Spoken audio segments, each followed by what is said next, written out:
ভাই উইকডেসে বুধবারের মতো এরকম সারাদিন কাজকর্মের পরে এইরকম একটা ম্যাচ দেখলে না মন খুশি হয়ে যায়। যেইখানে গোলের বৃষ্টি দেখেছি আমরা, সাতটা গোল একটা ম্যাচে। মানে নিউট্রাল ফ্যান্স প্লাস যারা মানে যাদের টিম খেলছে তারা সবাই এই ম্যাচটা কিন্তু প্রচণ্ড উপভোগ করেছে। স্পেশালি ম্যাচটা দুর্দান্ত লেগেছে, কারণ একটা ম্যাচে যখন 7টা গোল হয় মানে ফ্যান্সদের বলে না পয়সা উসুল ম্যাচ। আজকে মোহনবাগান কেরালাতে গিয়ে খেলতে গেছিল এবং কেরালাতে এত গরম এত আর্দ্রতা যে সত্যি কথা বলতে যে এখানে খেলাটা বহু ডিফিকাল্ট। তার মধ্যে মোহনবাগান 3 দিন আগেই ডার্বি খেলেছে, ডার্বি খেলার পর রেস্ট পায়নি, কলকাতা থেকে কোচি ট্রাভেল করেছে প্লেনে, কতটা লং ডিস্টেন্স। ওভারঅল মোহনবাগান খেলোয়াড়রা ক্লান্তি থাকবে এটা কিন্তু পুরো 100% জানা ছিল, এবং মোহনবাগান প্লেয়ার ক্লান্তি নিয়েও কিন্তু নিজের সেরাটা দিয়েছে। মানে অ্যাওয়ে দলে গিয়ে চারটে গোল, অবিশ্বাস্যকর পারফরমেন্স। আর মোহনবাগান যদি ডিফেন্স বলেন, অবশ্যই আজকে মোহনবাগানের ডিফেন্স কিছু জায়গায় খারাপ হয়েছে, কারণ বোঝা যাচ্ছিল যে মোহনবাগানের খেলোয়াড়রা কিন্তু ক্লান্ত, সেরকম রান দেখতে পাচ্ছি না। এবং আমি আজকে একটা কথা বলবো যে আজকে সাডিকুকে 90 মিনিট দরকার ছিল, আজকে সাডিকুকে দরকার ছিল, আজকে সাডিকুর দিন ছিল। চাবুক খেলেছে সাডিকু, মানে যে দুটো ফিনিশ করেছে মাইন্ড ব্লোয়িং ফিনিশ। আর আমি অনেকক্ষণ ধরেই একটা কথা বলছিলাম যে লিস্টনকে কখন নামাবে, কারণ লিস্টনের গতি আছে। কেরালার কাউন্টার অ্যাটাকের জন্য লিস্টন একদম পারফেক্ট। অবশেষে লিস্টনকে একদম ডাইং মিনিটে নামিয়েছে এক্সট্রা টাইমে, সেইখানেও লিস্টন একটা ভালো অ্যাসিস্ট করে দিয়েছে। ওভারঅল আজকে মোহনবাগান ভালো খেলেছে অ্যাটাকিংলি, কিন্তু ডিফেন্সিভলি মোহনবাগান অত ভালো সত্যি বলতে খেলতে পারেনি। তবে আজকে 3 পয়েন্ট দরকার ছিল মোহনবাগানের, সেই 3 পয়েন্ট পেয়েছে। এবং মোহনবাগান একটুর জন্য কিন্তু পয়েন্টস টেবিলের 1 নম্বর স্পটটা হারিয়ে ফেললো। লাস্ট মিনিটে 98.50 মোহনবাগান যে গোলটা খেয়েছে, হেডে ডেওয়ান্টাগস গোলটা করেছে, সেই গোলটা যদি মোহনবাগান লাস্ট মিনিটে না খেতো, মোহনবাগান আবার টেবিলে কিন্তু 1 নম্বরে শেষ করতো। তো যাই হোক, অ্যাওয়ে ম্যাচ বেশি আশা করা উচিত নয়। তারপরে এত ক্লান্তি ছিল মোহনবাগান প্লেয়ারদের ওপরে। হাবাস মাস্টার প্ল্যান সাজিয়েছিল যে ডিফেন্স করবো কাউন্টারে যাবো, ডিফেন্স করবো কাউন্টারে যাবো। সেইটাকে একদম 100% ইমপ্লিমেন্ট করেছে মোহনবাগান দল। সত্যি বলতে মোহনবাগানের এই ম্যাচে কিন্তু 7 থেকে 8টা গোল করা উচিত ছিল। ডিমি পেড্রোটসের যে দিন ছিল না, দুটোই ডিমি পেড্রোটস সহজ সুযোগ গোল মিস করেছে, একটা জেনুইন পেনাল্টি দেয়নি। তারপরে মানবীর সিং একটা গোল মিস করেছে। তো ওভারঅল কিন্তু মোহনবাগানের আজকে 7-8টা গোল করা উচিত ছিল। তো বলবো আজকে মোহনবাগানকে আজকে জেনুইন পেনাল্টি দেখে আজকে দেয়নি হরিশ কুন্ডু, জেনুইন পেনাল্টি ছিল এটা 70 মিনিটে যেটা।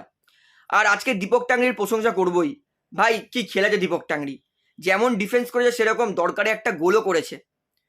তো আজকের ম্যাচটা পুরো একদম গোল স্কোরিং ম্যাচ ছিল, গোল ফেস্ট ম্যাচ ছিল। মানে বুধবার উইকডেসেও যে এত ভালো ম্যাচ হবে এটা সত্যি এক্সপেকটেশনের বাইরে। দুটো বড় দল খেলছে, ম্যাচ যেরকম হওয়া দরকার সেরকমই হয়েছে, পুরো ফুল পয়সা উসুল ম্যাচ। এইবারে আসি ম্যাচে। শুরুতেই মোহনবাগান কিন্তু আক্রমণে গেছিল, যার জন্য কিন্তু 4 মিনিটে আর্মান্ডো সাডিকু একটা দুর্দান্ত ফিনিশ করেছে। মানে মোহনবাগানের প্রথম সুন্দর, আজকে দেখে মনে হচ্ছিল সাডিকু লড়ছে। তো যাই হোক, 4 মিনিটে সাডিকু বক্সের বাইরে থেকে একদম সুন্দর ফিনিশ করেছে, মোহনবাগানকে 1 গোলে এগিয়ে দিয়েছে। তারপরে প্রথম গোল খাওয়ার পরে ফার্স্ট হাফে এত অ্যাটাক করেছে কেরালা, এত অ্যাটাক করেছে ফার্স্ট হাফে। মোহনবাগানের খেলা দেখে ভাবছি ভাই এটা কোন মোহনবাগানকে দেখছি, এত অ্যাটাক করছে কেরালা। মোহনবাগানের ডিফেন্স করে যাচ্ছে। তো যাই হোক, ফার্স্ট হাফে মোহনবাগান গোল খায়নি, ডিফেন্স করেছে, সেটা কিন্তু সফল হয়েছে। ফার্স্ট হাফের ফলাফল ছিল 1-0। সেকেন্ড হাফে জানা ছিল যে কেরালা আক্রমণে যাবে, এবং সেকেন্ড হাফে কেরালা 54 মিনিটে কিন্তু দুর্দান্ত গোল করেছে। ওইটা মোহনবাগানের ডিফেন্সকে আমি দোষ দিতে পারি না, কারণ 7-8টা পাস খেলে যা ফিনিশ করেছে ওইটাকে আমি সত্যি দোষ দেওয়া মানে একটা অপোনেন্ট দলের এত সুন্দর বিল্ড আপটাকে একটা মানে ছোট করা। তো 54 মিনিটে ভিভিন একটা দুর্দান্ত গোল করে 1-1 ড্র করেছে। আমি জানতাম এবারে মোহনবাগান আবার খুলে খেলবে। তো যাই হোক, মোহনবাগান তারপরে আবার 54 মিনিটে গোল করার পর মোহনবাগান চেষ্টা করছিল গোল করবে, এবং মোহনবাগান গোল করেছে 60 মিনিটে। একদম আর্মান্ডো সাডিকুর চুমু গোল যেটাকে বলে, আমি শিওর যে ওটা কিন্তু টপ 10 এই বছর সেরা গোলের লিস্টে থাকতে পারে। দুর্দান্ত বক্সের একদম এজ অফ দ্য লাইন দিয়ে সুন্দর ফিনিশ করেছে সেকেন্ড পোস্টে। তো এইভাবে কিন্তু 60 মিনিট আবার 2-1 হয়ে যায়। তারপরে কিন্তু কেরালা চুপ বসেনি। এই 63 মিনিটে যেই কেরালা গোল করেছে, এই আমি এক জায়গায় বলবো মোহনবাগানের কিন্তু ডিফেন্স খারাপ ছিল। প্রথম গোলটা মোহনবাগানের ডিফেন্সকে দোষ দেওয়ার জন্য, কিন্তু সেকেন্ড গোলটাতে মোহনবাগানের ডিফেন্স ছন্নছাড়া হয়ে গেছিল। তার সুযোগ ডিমিট্রিয়াস ডেভনটাকস নিয়ে নিয়েছে এবং আনোয়ার আলীকে একদম নিজের গায়ে জোর দেখিয়ে দিয়েছে। আনোয়ার আলীকে গায়ে নিয়ে ফিনিশ করে সুন্দর 2-2 করে দিয়েছে। তারপরে গোল করেছে outstanding neat and clean goal, corner এসেছে এবং সুন্দর মাথা লাগিয়েছে দীপক টাংরি, মোহনবাগানকে 3-2 এগিয়ে দিয়েছে। এবং তারপরে একদম লাস্ট এক্সট্রা টাইমে গোল করেছে জেসন কামিংস, সুন্দর গোল করেছে। এবার মোহনবাগান কিন্তু 4-2 এগিয়ে গেছিল এবং লাস্টে জেসন কামিংস গোল করার পরে একদম শেষে ডিফেন্স করতে পারেনি মোহনবাগান, ওই জায়গাটাও কিন্তু বলবো ডিফেন্সিভ ল্যাপস ছিল মোহনবাগানের। এবং লাস্ট 90+8 মিনিটে গোল করে দিয়েছে কেরালা এবং এইভাবে কিন্তু ম্যাচের ফলাফল হয় 3-4 এবং মোহনবাগান কিন্তু আজকে জিতে ক্রুশিয়াল 3 পয়েন্ট পেয়ে মুম্বাইয়ের সঙ্গে কিন্তু এখন পয়েন্টে ইকুয়াল আছে, তবে গোল ডিফারেন্সে মোহনবাগান একটা কম আছে।